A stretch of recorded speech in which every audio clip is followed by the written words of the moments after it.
Democrats.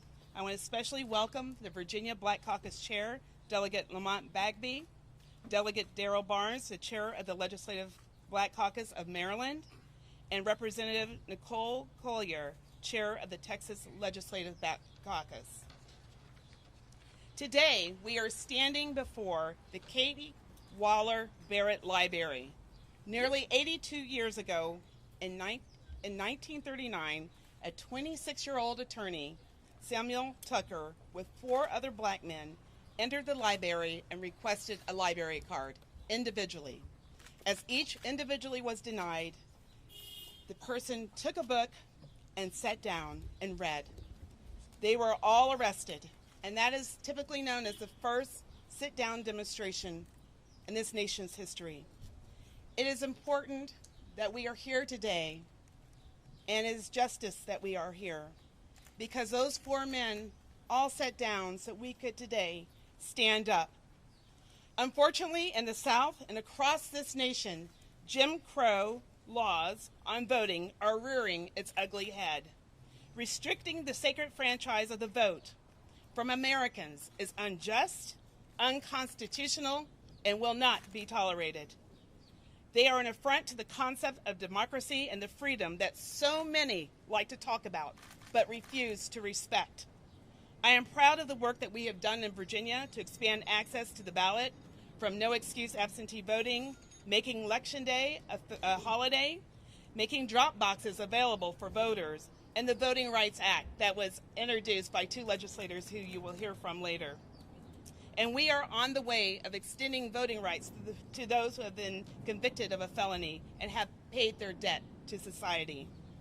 Virginia has moved from the ranked 49th in the nation for voting to number 12.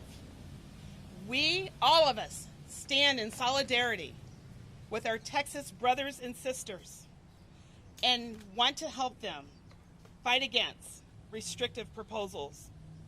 We know that when democracy thrives, our economy thrives, our schools thrive, and most importantly, our children thrive. This is a time for those who believe in the promise of our nation to stand up to voting restrictions. And with that, it is my honor to introduce Senator Jennifer McClellan, one of the sponsors of the Virginia Voting Rights Act. Thank you, Leader Herring, and thank you all for being here this afternoon.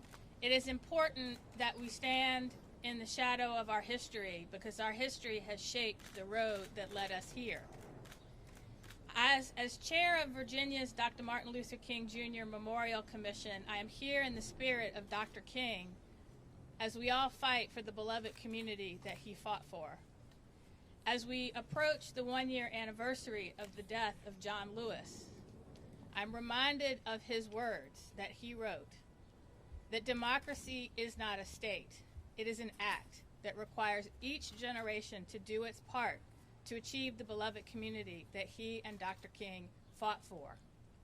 Every one of us here behind this podium can tell a story of the generations before us who fought voter suppression, who fought segregation, who fought discrimination. In my own family, it was my great-grandfather in Alabama in 1902 who had to take a literacy test and find 3 white men to vouch for him to be able to keep the right to vote that he gained during Reconstruction. My grandfather, my father, in Nashville, Tennessee, having to pay poll taxes. My mother, my grandmother, my great-grandmother not being able to vote until the Federal Voting Rights Act passed. Each one of us can tell a similar story, which is why for each one of us, the right to vote is sacred. In a democracy that is by, of, and for the people, our vote is our power. And this is not the first time when Black people and communities of color have gained political, social, and economic power that we have seen efforts to take that power away by taking away the vote, by putting up lies and propaganda, and by putting in place violence and terror. We have seen it, whether it's January 6th or the rash of laws that are being introduced around this country. We are here to say no. In Virginia and Maryland, we are leading the way to proactively protect the right to vote. And we are here with our brothers and sisters in Texas and throughout the rest of the country to say we will not let you roll it back, which is why I was proud to sponsor with Delegate Marcia Price the Voting Rights Act of Virginia, and I'm proud to introduce Delegate Price right now.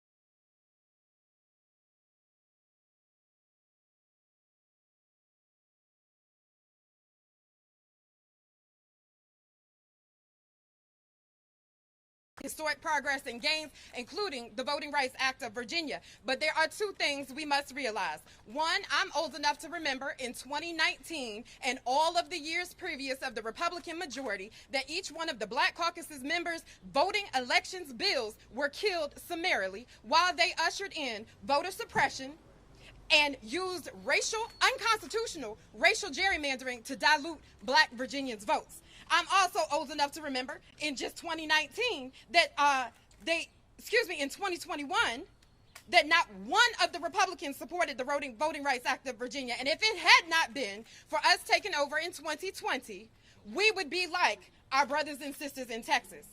Number two, it was the work of organizers, advocates, voters, and legislators together that got this work done here in Virginia, and we have to fight like hell to protect it, or it will be rolled back with more. You know, sometimes our friends need proof in order to believe that our struggles are real. Well, we have seen the states ban giving food and water to human beings waiting to exercise their right to vote. We have seen emboldening partisan poll watchers to intimidate voters while they're trying to vote.